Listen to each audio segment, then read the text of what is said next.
Assalamualaikum warahmatullahi wabarakatuh. Perkenalkan, nama saya Hertati. Saya akan membacakan pengertian karakteristik ajaran agama. Istilah karakteristik ajaran agama. Karakteristik ajaran Islam terdiri dari dua tema utama yang berbeda pengertiannya, yaitu karakteristik dan ajaran Islam. Kata karakteristik dalam Kamus Besar Bahasa Indonesia diartikan sebagai suatu ciri atau khas atau bentuk-bentuk watak atau karakter yang dimiliki oleh individu, corak tingkah laku, dan tanda khusus. Sedangkan kata Islam secara etimologi dalam perspektif bahasa Arab adalah asilm, damai, aslama, menyerahkan diri atau pasrah, itislam, penyerahan secara total kepada Allah, salim, bersih dan suci, dan salam, selamat. Kata Islam secara terminologi diartikan sebagai pesan bahwa umat muslim hendaknya cinta damai, pasrah kepada ketentuan Allah Subhanahu wa Ta'ala, bersih dan suci dari perbuatan nista, serta dijamin selamat dunia dan akhirat jika melaksanakan risalah Islam. Pengertian Islam menurut Al-Quran meliputi As-Silm, Quran Al-Anfal, Aslama, Quran An-Nisa, Mustaslim, Quran As-Safat, Salim, Quran Asy-Syura, Salam, Quran Maryam, Munawwir, Kamus Bahasa Arab Indonesia terlengkap.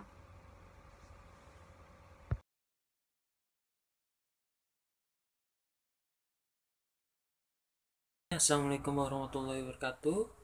Nama saya Muhammad Fadli. Saya di sini akan melanjutkan materi dari Hertati. Oke, di sini saya membacakan materi tentang menjelaskan tentang pendekatan normatif antara normativitas dan historitas. Oke, seperti yang telah dijelaskan bahwa pembaruan merupakan aktualisasi dari watak dasar Islam yang terbuka dan universal. Pembaruan itu mengantarkan pada fungsionalisasi ajaran agama di tengah dinamika kehidupan masyarakat yang senantiasa berubah. Karena itu perlu digarisbawahi bahwa substansi pembaharuan lebih menekankan pada berlangsungnya proses kontekstualisasi ajaran agama Islam dengan realitas yang dihadapi pemeluknya, yang kerap kali berbeda dengan realitas sebelumnya. Aktivitas pembaruan dalam kerangka keilmuan Islam sesungguhnya dapat dimaknai sebagai sebuah konstruksi pemikiran. Amin Abdullah mengatakan bahwa studi Islam sebagai sebuah konstruksi pemikiran yang sejatinya mewadahi aktivitas pembaruan masih terbelenggu oleh teks normativitas sehingga kurang sensitif dalam merespon realitas perkembangan zaman. Padahal kajian terhadap historitas keberagaman sedemikian penting bagi komunitas muslim dalam rangka memahami dan menangkap esensi ajaran Islam yang terurai dalam realitas kemanusiaan. Normativitas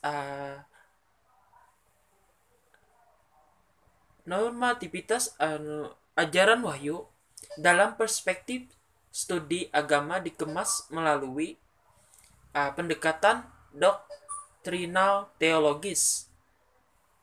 Pendekatan normatif ini berangkat dari teks dalam kitab suci masing-masing agama.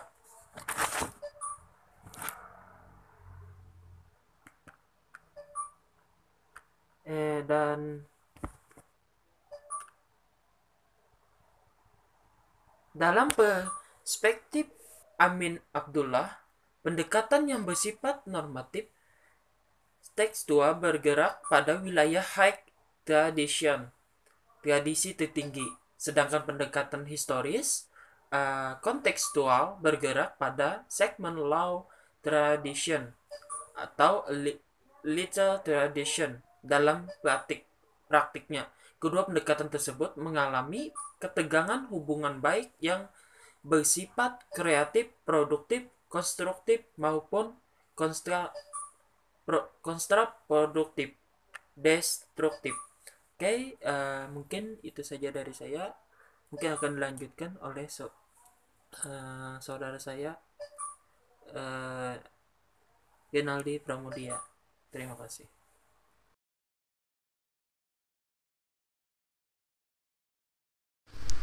Assalamualaikum warahmatullahi wabarakatuh. Alhamdulillahirrabbilalamin. Assalatu wassalamu ala asrofil anbiya'i wal mursalin Sayyidina wa maulana Muhammadin wa ala alihi wa sahbihi wa barik wa salim. Allahumma sholli ala Muhammad wa ala alihi wa sahbihi wa salim ajma'in. Nama saya Renaldi Pramudia. Di video kali ini saya akan melanjutkan pembahasan materi mengenai pendekatan filosofi dan pendekatan historis. Saya akan melanjutkan pembahasan yang sudah dibahas sebelumnya oleh teman saya, di mana teman saya tadi sebelumnya membahas tentang pendekatan normatif. Maka saya akan melanjutkan materinya, dan kita mulai pembahasan kita dari pembahasan yang pertama, yakni dari pembahasan pendekatan filosofis. Pendekatan filosofis ini adalah pembahasan tentang agama Islam yang umumnya berupa dogma, ajaran, dan teks-teks berkembang di dunia Islam. Saya maksud teks-teks yang berkembang di dunia Islam dengan menggunakan filsafat dengan orientasi yang lebih mengarah pada bentuk, elaborasi, serta eksplanasi tentang ajaran dan doktrin yang ada dalam Islam. Tentu saja kecenderungan pembahasan dalam pendekatan filosofis lebih bersifat analitis kritis atau diistilahkan dengan Islam kritis. Sebagai sebuah pendekatan sebenarnya filsafat dapat dibedakan atas filsafat sebagai disiplin keilmuan dan filsafat sebagai paham atau aliran tertentu seperti pragmatisme, progresivisme, dan sebagainya. Kemudian mengutip dari pendapat salah satu tokoh terkenal, beliau adalah sosok ilmuwan hebat, Amin Abdullah. Beliau adalah penulis. Beliau mengatakan penempatan filsafat sebagai sebuah pendekatan termasuk dalam studi Islam ditandai oleh adanya 3 ciri utama. Ciri yang pertama adalah lebih memberikan penekanan pada upaya pencarian ide-ide mendasar fundamental, atau yang disebut juga dengan fundamental idea, yang dalam konteks keragaman atau pluralitas akan menjadi titik temunya. Maksud titik temu di sini adalah antara agama yang satu dengan agama lainnya atau faham yang satu dengan faham lainnya. Ciri yang kedua adalah pengenalan dan pendalaman terhadap berbagai ide fundamental itu kemudian dapat membentuk cara berpikir yang bersifat kritis atau critical thought. Dan yang terakhir atau ciri ketiga, kajian terhadap Islam akan membentuk mentalitas, cara berpikir, dan kepribadian yang mengutamakan kebebasan intelektual sekaligus mempunyai sikap toleran terhadap berbagai pandangan dan kepercayaan yang berbeda-beda, serta bebas dari dogmatisme, dan fanatisme yang berlebihan.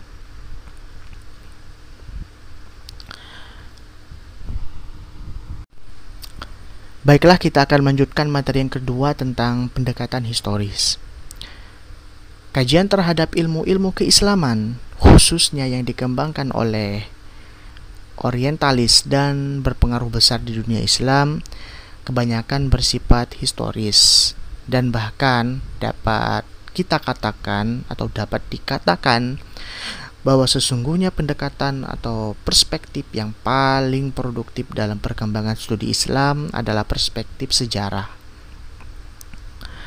Kemudian pada dasarnya dapat dikatakan sesungguhnya pendekatan yang telah berkembang dalam studi Islam, baik itu di dunia akademik, telah dipengaruhi oleh pendekatan historis ini. Kenyataan seperti ini tentu saja dapat dimaklumi karena setiap manusia, entah itu individu maupun masyarakat, mesti merupakan produk masa lalu dan selalu mengalami proses perubahan dan perkembangan secara berkesinambungan dalam sebuah mata rantai yang tak terputus.